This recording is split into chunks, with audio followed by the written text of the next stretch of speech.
एक समय की बात है। नारद मुनि के मन में भगवान विष्णु के दर्शन करने की इच्छा हुई। तब स्वर्ग से वैकुंठ के लिए चल दिए। नारद मुनि को वहाँ पर भगवान विष्णु के दर्शन हुए। विष्णु अपने हाथों में शंख, चक्र, गदा और कमल लिए हुए अति सुंदर दिख रहे थे। उस समय भगवान विष्णु और उनकी अर्धांगिनी देवी लक्ष्मी एक दूसरे के साथ हास विलास कर रहे थे। नारद मुनि को आते देख देवी लक्ष्मी उस स्थान से उठकर चली गई। प्रभु, देवी लक्ष्मी मुझे देखकर इस तरह अपने भवन में क्यों चली गई? मैं कोई नीच व्यक्ति तो नहीं। मेरी समस्त इंद्रियां मेरे वश में है। मैं किसी पर भी कुदृष्टि नहीं डालता। फिर देवी लक्ष्मी अंदर क्यों गई? देवर्षि, माया को जीतना बड़ा कठिन है। माया किसी भी समय मनुष्य की बुद्धि हर सकती है। इसी कारणवश देवी लक्ष्मी उठकर भवन में चली गई। प्रभु, मैंने माया को जीत लिया है। माया मुझ पर कोई प्रभाव नहीं डाल सकती।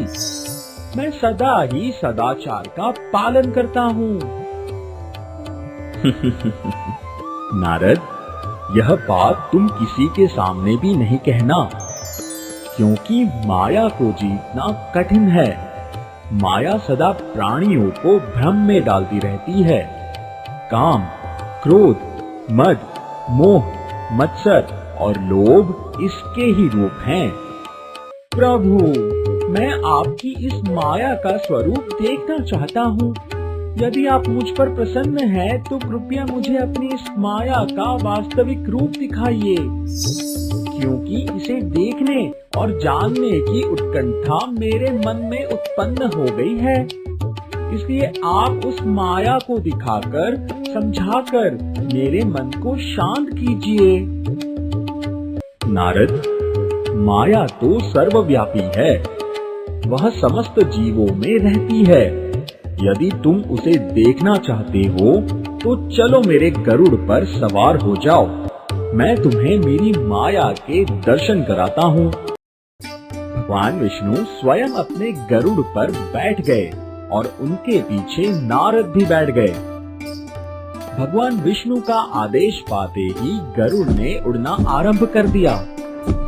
भगवान विष्णु जिस दिशा को दिखाते, गरुड़ उसी दिशा में चले जाते।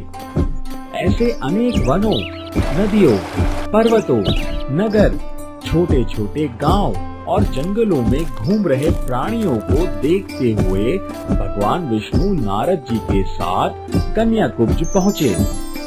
कन्याकुब्ज में एक बड़ा सुंदर सरोवर था। भगवान विष्णु और नारद सरोवर के समीप गए। दोनों ही गरुड़ के ऊपर से उतर गए और उस सरोवर के पास भ्रमण करने लगे।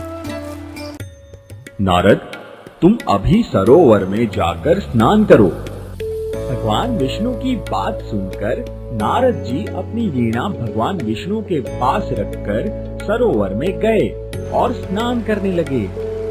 स्नान करते वक्त नारद ने उस सरोवर में डुबकी लगाई और ऊपर उठे। सरोवर में डुबकी लगाकर उठते ही नारद ने देखा कि उनका शरीर स्त्री का हो गया है। दूर खड़े भगवान विष्णु नारद को देखकर मुस्कुरा रहे थे। स्त्री बनने के बाद नारद की अपनी पूर्व स्मृति भी चली गई। तब भगवान विष्णु नारद की वीणा लेकर वहां से गरुड़ पर बैठकर चले गए। स्त्री बने हुए नारद सरोवर के किनारे बैठकर अपने पुरुष होने और स्मृति खोने के कारण विचार करने लगे। मैं कौन हूँ? अब मुझे क्या करना चाहिए? कहाँ जाऊँ? स्त्री रूपी नारद ऐसा विचार कर रहे थे। उस समय सरोवर के तट पर तालध्वज नाम के एक राजा अपनी सेना सहित पधारे। बहुत ही सुंदर और आकर्षक स्त्री रूपी नारद को देखकर तालध्वज उनके पास चले गए। देवी, तुम कौन हो? तुम्हारे पिता कौन है? पति कौन है? और तुम यहाँ क्या कर रही हो? मुझे पता नहीं मैं कौन हूँ और कहाँ से आई हो? इस समय मेरा कोई भी रक्षक नहीं है। देवी, तुम मेरे साथ मेरे महल चलो।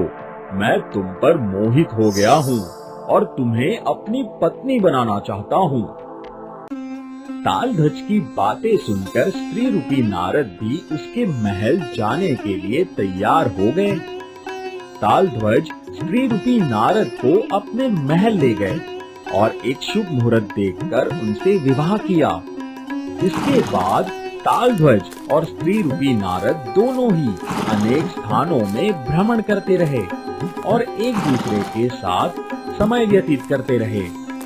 इस तरह 12 वर्ष बीत जाने के बाद स्त्री रूपी नारद के गर्भ से एक पुत्र उत्पन्न हुआ, जिसे देखकर स्त्री रूपी नारद अति प्रसन्न हुए। अब उनका समय उस पुत्र के लालन पालन में ही जाता था। इस तरह कई वर्षों में नारद ने 12 पुत्र उत्पन्न किए। यह सारे पुत्र बड़े हो गए और नारद ने अपने सारे पुत्रों का विवाह किया। घर में पुत्रवधू को देख अति प्रसन्न हुए। उस समय नारद अपने वास्तविक रूप को पूरी तरह से भूल गए थे।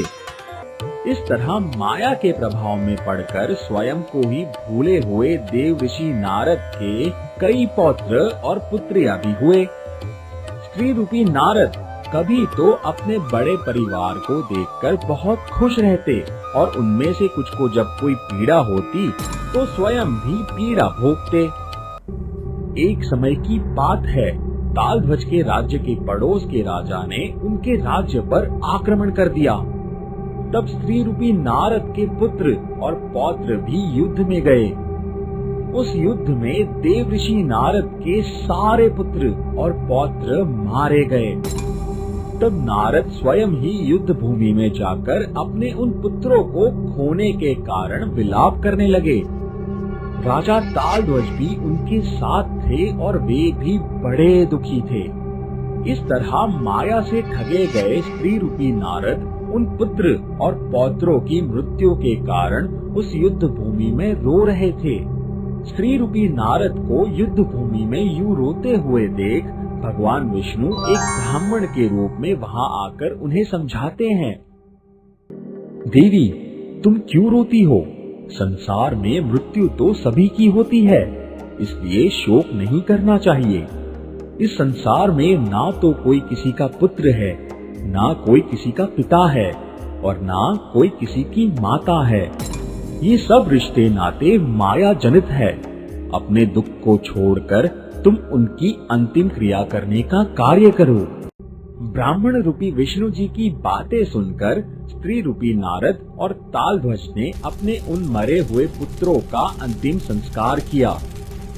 देवी, अब तुम अपने पुत्र और पौत्रों की आत्मा की शांति के लिए तीर्थ में जाकर स्नान करो। ऐसा कहकर भगवान विष्णु स्वयं आगे होकर स्त्री रूपी नारद और तालध्वज को उनके संबंधियों के साथ पुनर्तीर्थ में ले जाते हैं। पुनः तीर्थ में एक बड़ा सरोवर था। देवी, अब तुम इस सरोवर में स्नान करके अपने पुत्र और पौत्रों की आत्मा के शांति के लिए पूजा करो। देवी, तुम अपने इन पुत्र और पौत्रों के लिए शोक मत करो। तुम्हारे न जाने कितने जन्म हो गए। उन करोड़ों जन्मों में तुम्हारे करोड़ों पति, करोड़ों पुत्र और पुत्री रहे होंगे। आज उन सब की स्मृति तुम्हें नहीं है, इसलिए तुम अपने इस शोक को त्याग दो और अपने कर्तव्य का पालन करो। ब्राह्मण रूपी विष्णु की बातें मानकर स्त्री रूपी नारद स्नान करने के लिए उस सरोवर में जाते हैं और पूजा करते हैं। उस सरोवर में स्त्री रूपी नारद डुबकी लगाते हैं और जब उठते हैं तो वह स्वयं को पुरुष रूप में पाते हैं। धीरे धीरे उनकी स्मृति भी वापस आ जाती है। सरोवर से बाहर आने के बाद नारद को वहाँ पर भगवान विष्णु के दर्शन होते हैं, जिन्हें देखकर वह अति प्रसन्न हो जाते हैं। जब राजा तालध्वज देखते हैं कि उनकी पत्नी के स्थान पर सरोवर से कोई एक पुरुष निकलता है, तो वह विष्णु जी से पूछते हैं, प्रभु, मेरी पत्नी कहाँ चली गई? विष्णु जी कहते हैं, तालध्वज, इस संसार में कोई किसी का नहीं है।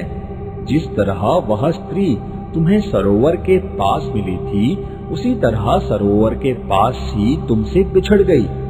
इसलिए तुम उसे भूल जाओ और भगवान के ध्यान में लग जाओ। भगवान विष्णु की बातें मानकर तालध्वज अपना राज्य छोड़कर जंगल में चले जाते हैं।